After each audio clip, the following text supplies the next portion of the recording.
नमस्कार, म रूपेश सिंह बोहरा। यस भिडियोमा विक्रम सम्वत 2077 साल माघ 7 गते बुधबार तदनुसार 2021 जनवरी 20 वेनेसडेको दिनमा प्रकाशित गोरखापत्र ज्ञान सागर पृष्ठ अन्तर्गतका वस्तुगत प्रश्नोत्तरहरू प्रस्तुत गरिएका छन्।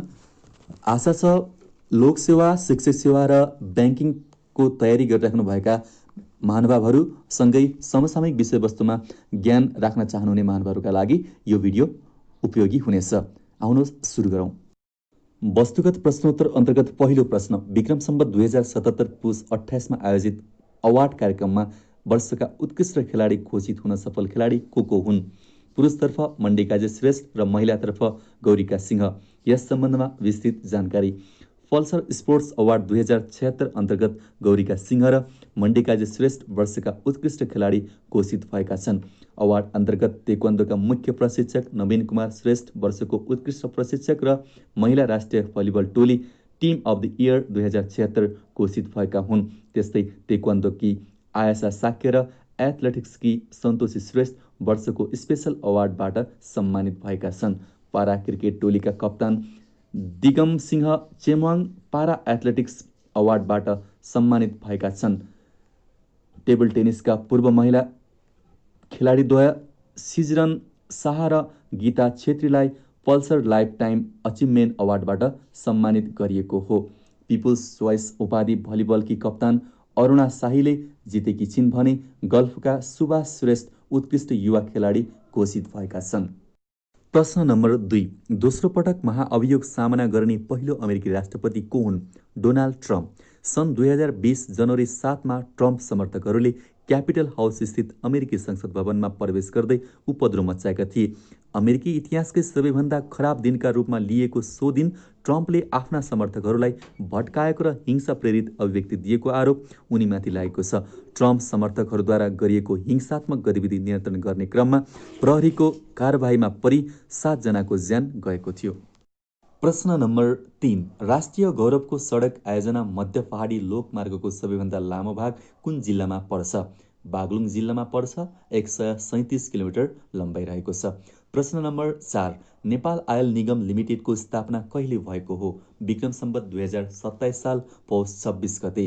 विक्रम सम्वत 2027 साल पौष 26 गते कम्पनी ऐन 2021 अन्तर्गत प्राइभेट कम्पनीका रूपमा यसको स्थापना भएको थियो भने निगम विक्रम सम्वत 2033 साउन 6 गते पब्लिक कम्पनीका रूपमा परिवर्तन भएको थियो। प्रश्न नम्बर 5, विक्रम सम्वत 2077 माघ 1 मनाइएको अन्तर्राष्ट्रिय योग दिवसको नारा के हो? गरौँ योग डटेर, कोभिड जान्छ हटेर। प्रश्न नम्बर 6, अन्तर्राष्ट्रिय भन्सार दिवस कहिले मनाइन्छ? हरेक वर्ष जनवरी 26 तारिकमा। प्रश्न number 7, association of national numbering agencies ANNA यानि कि अन्नाको सदस्यता नेपालले कहिले प्राप्त गरेको हो? सन् 2016 जुन 23 तारिकमा।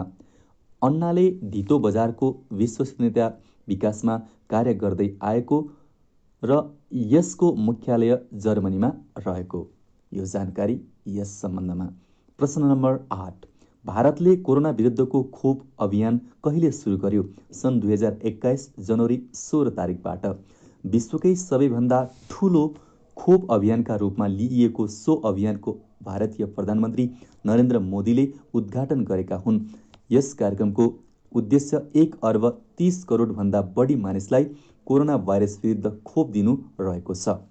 प्रश्न नम्बर 9, सामान्यतया ओजोन तह वायुमण्डलको कति उचाइमा रहेको हुन्छ? 25 देखि 40 किलोमिटर उचाइमा।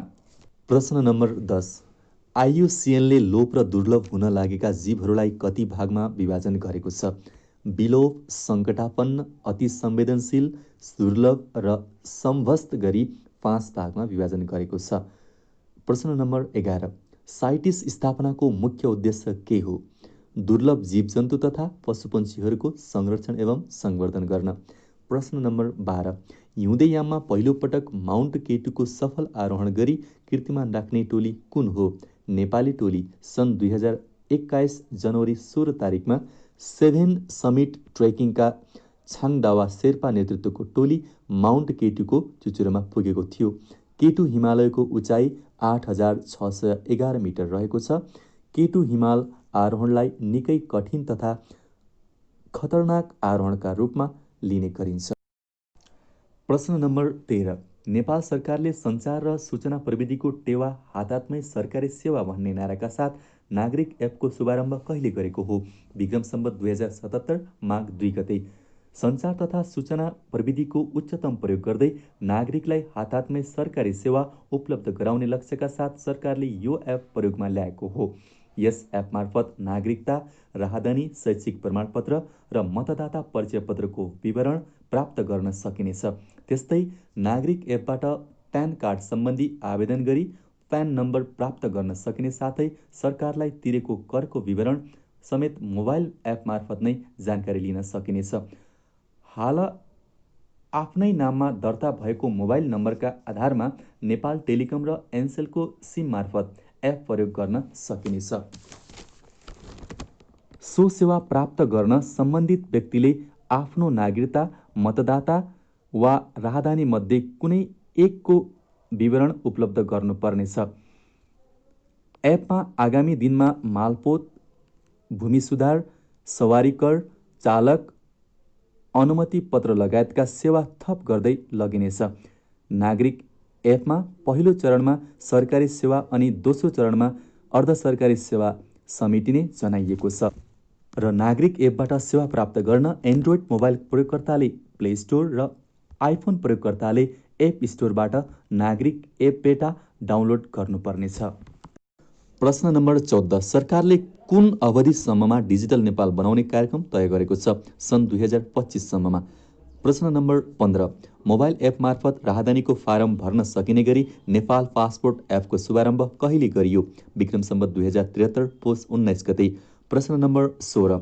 हाल 2077 माघसम्ममा स्वास्थ्य बिमा लागू गर्ने जिल्ला कति पुगेका छन्? 64 वटा। 64औं जिल्लाका रूपमा लमजुङमा 2077 माघ 2 गतेदेखि स्वास्थ्य बिमा कार्यक्रम सुरुवात भएको हो।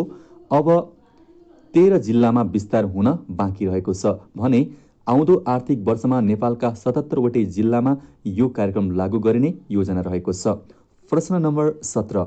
बाल तथा मातृ मृत्युदर कम गर्ने उद्देश्यका साथ शून्य होम डेलिभरी अभियान सञ्चालन गर्ने स्थानीय तह कुन हो? मालिका गाउँपालिका गुल्मी। अभियान अन्तर्गत सो गाउँपालिकाका गर्भवती महिला भएको घरमा हरियो झण्डा गाड्ने गरिएको छ। प्रश्न नम्बर 18। नेपाल सरकार मन्त्री परिषद बैठकद्वारा नीति अनुसन्धान प्रतिष्ठान गठन गर्ने निर्णय कहिले भएको हो? विक्रम सम्वत 2075 असोज 5 गते। प्रश्न नम्बर 19। सरकारले नेपालका कति जातिलाई अल्पसंख्यक जातिका रूपमा वर्गीकरण गरेको छ? 98 वटा। विक्रम सम्वत 2074 वैशाख 8 गतेमा। प्रश्न नम्बर 20। पृथ्वीले आफ्नो अक्षमा घुम्ने प्रक्रियालाई के भनिन्छ? परिभ्रमण। पृथ्वीले 23 घण्टा 56 मिनेट 4.09 सेकेन्डमा आफ्नो अक्षमा एकपटक घुम्छ। प्रश्न नम्बर 21। साधु सन्तले बाल्ने अग्निलाई के भनिन्छ? धुनी। प्रश्न नम्बर 22। प्राचीन कालको रामचरितमानस र आधुनिक कालको कृष्णायन कुन भाषाका प्रसिद्ध महाकाव्य हुन्? अवधी भाषाका। प्रश्न नम्बर 23। व्यापार घाटा भन्नाले के बुझिन्छ? निर्यात व्यापार भन्दा आयात व्यापार बढी हुने। प्रश्न नम्बर 24। हिम नदीले बगाएर ल्याएको हिमोट, ढुङ्गा, माटो, बालुवा, झारपात आदिले नदीलाई रोकी बन्न जाने ताललाई के भनिन्छ? हिमोट ताल। प्रश्न नम्बर 25। तराई मधेसका जिल्ला जोड्ने बहुप्रतिष्ठित राष्ट्रिय गौरवको हुलाकी मार्ग निर्माण औपचारिक रूपमा कहिले सुरुवात भएको हो? आर्थिक वर्ष 2065-66मा। हाल 2077 पुससम्म समग्रमा आयोजनाको भौतिक प्रगति 56% पुगेको छ। आयोजना निर्माण थालनी गर्दा आर्थिक वर्ष 2074-75मा सम्पन्न गर्ने भनिए पनि पछि संशोधन गरेर आर्थिक वर्ष 2079-80 पुर्याइएको हो। आयोजना थालनीमा 1 लेनको मात्र सडक हुने भनिएकोमा यसलाई वृद्धि गरेर 2 लेनको बनाइएको छ। त्यस्तै पहिले कुल लम्बाइ 1792 किलोमिटर रहेकोमा अहिले करिब 62 किलोमिटर लम्बाइ थप हुन गई 1854 किलोमिटर पुग्ने भएको छ। अहिलेको जस्तो पूर्ण रूपमा बस्ती विकास भइसकेको र यातायातको पहुँच नभएको अवस्थामा वर्षौं पहिले चिठी पत्र बोकेर एक पोस्टबाट अर्को पोस्ट छिटो पुग्न सक्ने सिधा बाटो नक्साङ्कन गरेर हुलाकी सडक अस्तित्वमा आएको थियो। तराईका प्राय सबैजसो जिल्ला सदरमुकामलाई छुने यो हुलाकी सडकलाई पदम रोड पनि भनिन्छ। भारतको सहयोगमा नेपाल सरकारले यो मार्ग निर्माण कार्य गरिरहेको छ। प्रश्न नम्बर 26, बटघर प्रथा कुन समुदायमा प्रचलनमा रहेको छ? थारू समुदायमा। प्रश्न नम्बर 27, बागलुङको राम रेखादेखि पर्वतको पाङ जोड्ने सिङ्गल स्पान झोलुङ्गे पुलको लम्बाइ कति रहेको छ? 567 मिटर। 2077 वैशाखमै निर्माण सम्पन्न भएको सो पुलको उद्घाटन 2077 माघ 3मा राष्ट्रिय सभा अध्यक्ष गणेश तिमिलसेनाद्वारा गरिएको थियो। यो मुलुककै लामो सिङ्गल स्थान झोलुङ्गे पुलका रूपमा रहेको छ। नेपालको सबैभन्दा लामो झोलुङ्गे पुल चाँदनी र दोधरा जोड्ने महाकाली नदीमाथि निर्मित 1452.96 मिटर पुल हो। प्रश्न नम्बर 28, कुन पर्वत क्षेत्रलाई मोडदार पर्वत क्षेत्र पनि भनी चिनिन्छ? महाभारत पर्वत। मोडदार पहाडको माथि उठेको भागलाई प्रतिनति र तल भाँसिएको भागलाई सन्नति भनिने। प्रश्न नम्बर 29, ग्रीष्म ऋतुमा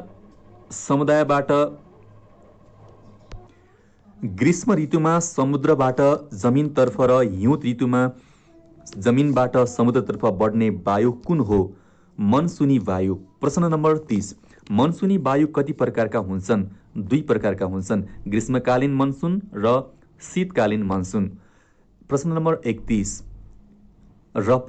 31, शाहवंशीय इतिहासमा सबैभन्दा लामो समय शासन गर्ने राजा को हुन्? श्री 5 त्रिभुवन।